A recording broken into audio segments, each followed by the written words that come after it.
অসমৰ মাটি কিনা বেচাক লৈ আহি গ'ল ডাঙৰ নিয়ম। যদি আপুনি ভাবি আছে যে অসমীয়াৰ পৰা মই মাটি ক্ৰয় কৰিম, অসমৰ মাটি ক্ৰয় কৰিম, যদি আপুনি বিদেশী বা বহিৰাগত লোক বা অচিনাকি লোক, তেন্তে আপুনি ভুল ভাবি আছে। অসমৰ পৰা মাটি ক্ৰয় কৰাৰ ক্ষেত্ৰত আহি পৰিছে ডাঙৰ নিয়ম। অৰ্থাৎ ৩ প্ৰজন্ম অসমীয়া নহ'লে কোনেও কিনিব নোৱাৰিব অসমৰ মাটি। অসমীয়া জাতিক ৰক্ষা কৰিবলৈ আগবাঢ়ি আহিছে। ইতিমধ্যে মুখ্যমন্ত্ৰী হিমন্ত বিশ্ব শৰ্মাই মন্তব্য কৰিছে, ৩ প্ৰজন্ম অসমীয়া নহ'লে কোনেও অসমৰ মাটি কিনিব নোৱাৰিব। যদি কোনো বিদেশী বা বহিৰাগত লোক বা অচিনাকি লোকে যদি ভাবি আছে যে অসমৰ মাটি মই কিনিম বা বিক্ৰী কৰিম, তেন্তে ভুল ভাবি আছে। অসমীয়া জাতিক এতিয়া অনিষ্ট হ'বলৈ নিদিয়ে হিমন্ত বিশ্ব শৰ্মা চৰকাৰে। আহি গ'ল নতুন নিয়ম, ডাঙৰ মন্তব্য কৰিছে মুখ্যমন্ত্ৰীগৰাকীয়ে। গতিকে আপুনি মাটি যদি কিনিম ভাবি আছে বা বিক্ৰী কৰিম ভাবি আছে, আপুনি কাৰ পৰা কিনিবলৈ গৈ আছে বা কাক আপুনি বিক্ৰী কৰিবলৈ গৈ আছে, সেই কথা ভালদৰে মন কৰক। কিয়নো এতিয়াৰ পৰা বিদেশী বহিৰাগত লোক বা অচিনাকি লোকৰ দ্বাৰা মাটি কিনা বেচা কৰিব নোৱাৰিব অসমত। সবিশেষ খবৰ লৈছোঁ সবিস্তাৰে প্ৰত্যেকগৰাকী দৰ্শকৰ বাবে অতিকৈ জৰুৰী খবৰটো। মাটি কিনা বেচাক লৈ ৰাজ্যত আহি গ'ল ডাঙৰ নিয়ম। অসমত ডাঙৰ নিয়ম আহি গ'ল মাটি কিনা বেচা কৰাক লৈ। ৩ প্ৰজন্মৰ অসমীয়া নহ'লে কোনেও কিনিব নোৱাৰিব অসমৰ মাটি। অসমত মাটি কিনিবলৈ হ'লে এইবোৰ নিয়ম মানিব লাগিব। এতিয়াৰে পৰা কোনো বহিৰাগতয়ে মাটি কিনিব নোৱাৰিব অসমত। শীঘ্ৰেই কঠোৰ আইন আহিব মাটি কিনা বেচাক লৈ। ৩ প্ৰজন্মৰ অসমীয়া নহ'লে কোনেও মাটি কিনিব নোৱাৰিব। অসমীয়া জাতিক জীয়াই ৰখাৰ কাৰণে চৰকাৰে লৈছে বৃহৎ পদক্ষেপ। যদি কোনো বিদেশী বা অচিনাকি মানুহক মাটি বিক্ৰী কৰে, আপুনি পৰিব মহাবিপদত। এতিয়াৰে পৰা মাটি বিক্ৰী কৰিব নোৱাৰিব কোনো বিদেশী অচিনাকি মানুহক। অসমত এতিয়া অসমীয়া এতিয়া সংখ্যালঘিষ্ঠ হোৱাৰ পথত। এই সময়খিনিত সতৰ্ক নহ'লে ভয়ংকৰ বিপদত পৰিব অসমীয়া জাতি। এইদৰে মন্তব্য কৰিলে মুখ্যমন্ত্ৰীগৰাকীয়ে। ডাঙৰ মন্তব্য কৰিছে মুখ্যমন্ত্ৰী হিমন্ত বিশ্ব শৰ্মাই। আমি পুনৰ কৈছোঁ, যদি আপুনি মাটি কিনিম বা বেচিম ভাবি আছে, যদি আপুনি ভাবি আছে যে মই মাটি কিনা বেচা কৰোঁ, আপুনি কাৰ পৰা কিনিব বিচাৰিছে বা কাক আপুনি বিক্ৰী কৰিব বিচাৰিছে, সেই কথা ভালদৰে মন কৰক। আৰু ৰাজ্যত মাটি কিনা বেচা কৰাক লৈ নতুন নিয়ম আহিছে। অসমত অসমীয়া এতিয়া সংখ্যালঘিষ্ঠ হোৱাৰ পথত। গতিকে এই সময়ছোৱাত যদি সতৰ্ক নহয়, তেন্তে অসমীয়া জাতি নিশেষ হৈ পৰিব। অসমীয়া জাতি ভয়ংকৰ বিপদত পৰিব। তাৰ বাবে এতিয়া হিমন্ত বিশ্ব শৰ্মা চৰকাৰে ল'বলৈ গৈ আছে ডাঙৰ সিদ্ধান্ত। অসমীয়া জাতিক জীয়াই ৰখাৰ কাৰণে চৰকাৰে লৈছে বৃহৎ পদক্ষেপ। আমি পুনৰ কৈছোঁ, যদি কোনো লোকে মাটি বিক্ৰী কৰিম বুলি ভাবি আছে বা মাটি কিনিম বুলি ভাবি আছে, প্ৰথমে আপুনি মন কৰক যে আপুনি কাৰ পৰা মাটি কিনিব বা আপুনি কাক বিক্ৰী কৰিব। কিয়নো কোনো বিদেশীয়ে এতিয়াৰে পৰা কোনো বিদেশী অচিনাকি মানুহে অসমত মাটি কিনিব নোৱাৰিব বা মাটি বিক্ৰীও কৰিব নোৱাৰিব। অসমত অসমীয়া এতিয়া সংখ্যালঘিষ্ঠ হোৱাৰ পথত। সেইবাবে এই সময়ছোৱাত এতিয়া অসম চৰকাৰে বৃহৎ পদক্ষেপ ল'বলৈ গৈছে অসমীয়া জাতিক ৰক্ষা কৰিবলৈ।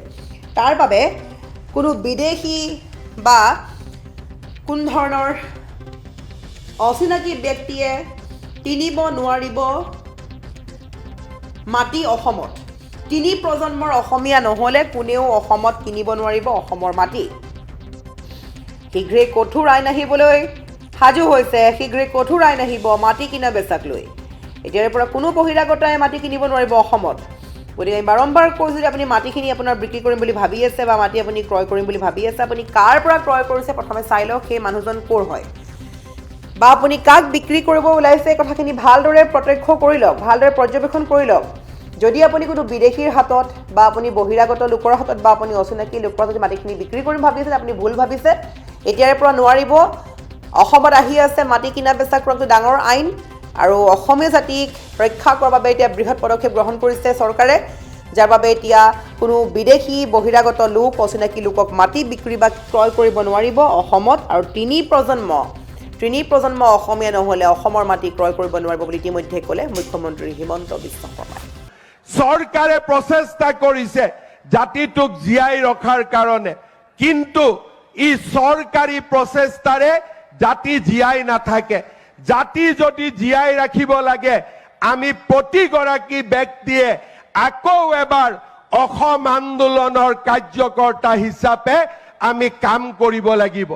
আমি বিধানসভাত আইন এখন আনিব খুজিছো, যি আইনৰ দ্বাৰা অসমৰ যি স্থানত আমি সংখ্যালঘিষ্ঠ হ'ব আৰম্ভ কৰিছো সেই স্থানত কোনো মাটি 3 প্ৰজন্মৰ অসমীয়া নহলে সেই মাটি কিনিব নোৱাৰিব তাৰো আজি আমি আইন আমাৰ বিধানসভাত আমি আনিব বিচাৰিছো চৰকাৰে প্ৰচেষ্টা কৰিছে জাতিটোক জীয়াই ৰখাৰ কাৰণে কিন্তু ই চৰকাৰী প্ৰচেষ্টাৰে জাতি জীয়াই নাথাকে জাতি যদি জীয়াই ৰাখিব লাগে আমি প্ৰতিগৰাকী ব্যক্তিয়ে আকৌ এবাৰ অসম আন্দোলনৰ কাৰ্যকৰ্তা হিচাপে আমি কাম কৰিব লাগিব আমি বিধানসভাত আইন এখন আনিব খুজিছো যি আইনৰ দ্বাৰা অসমৰ যি স্থানত আমি সংখ্যালঘিষ্ঠ হ'ব আৰম্ভ কৰিছো সেই স্থানত কোনো মাটি 3 প্ৰজন্মৰ অসমীয়া নহলে সেই মাটি কিনিব নোৱাৰিব তাৰো আজি আমি আইন আমাৰ বিধানসভাত আমি আনিব বিচাৰিছো চৰকাৰে প্ৰচেষ্টা কৰিছে জাতিটোক জীয়াই ৰখাৰ কাৰণে কিন্তু ই চৰকাৰী প্ৰচেষ্টাৰে জাতি জীয়াই নাথাকে জাতি যদি জীয়াই ৰাখিব লাগে আমি প্ৰতিগৰাকী ব্যক্তিয়ে আকৌ এবাৰ অসম আন্দোলনৰ কাৰ্যকৰ্তা হিচাপে আমি কাম কৰিব লাগিব আমি বিধানসভাত আইন এখন আনিব খুজিছো যি আইনৰ দ্বাৰা অসমৰ যি স্থানত আমি সংখ্যালঘিষ্ঠ হ'ব আৰম্ভ কৰিছো সেই স্থানত কোনো মাটি 3 প্ৰজন্মৰ অসমীয়া নহলে সেই মাটি কিনিব নোৱাৰিব তাৰো আজি আমি আইন আমাৰ বিধানসভাত আমি আনিব বিচাৰিছো